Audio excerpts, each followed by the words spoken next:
मी सर्वप्रथम सन्माननीय मुख्यमंत्री देवेंद्रजी फडणवीस साहेब, त्याचबरोबर आमचे प्रदेशाध्यक्ष रवींद्रजी चव्हाण साहेब यांचे खूप खूप मनापासून आभार मानतो.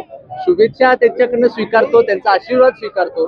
कारण खूप मोठा सन्मान त्यांनी पश्चिम महाराष्ट्राचा, कोल्हापूरचा, माझा आणि संपूर्ण महाडिक परिवाराचा केला आहे.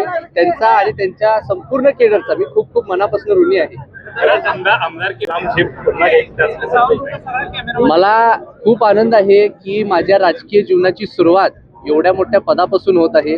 मी विधानसभा असेल किंवा महानगरपालिकेची निवडणूक असेल, मला जरी माघार घ्यायला लागली असेल तरी सुद्धा मी निराश झालो नव्हतो. तरी सुद्धा मी पक्षाचं काम करत राहिलो आणि आज परत मला सन्माननीय मुख्यमंत्री महोदयांनी आणि अध्यक्ष महोदयांनी एक खूप मोठी संधी फक्त कोल्हापूर जिल्ह्यापुरतं नाही पण आता संपूर्ण महाराष्ट्र राज्यामध्ये काम करण्यासाठी दिलेली आहे. त्याचा मला फार आनंद आहे.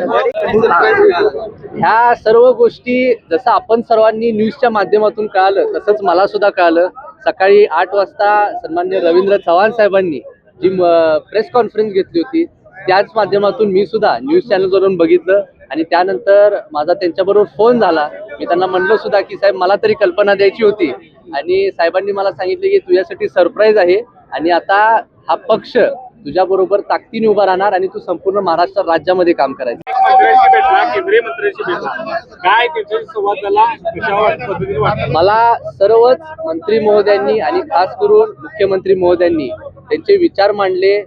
भारतीय जनता पार्टीची विचारधारा काय आहे याचा अभ्यास करायला मला सांगितलं आहे. त्याच्याबद्दल काही गोष्टी त्यांनी महत्त्वपूर्ण मला सांगितल्या आणि इथून पुढे येणाऱ्या काळात मी भारतीय जनता पार्टीसाठी खास करून हा पक्ष वाढीसाठी करीन.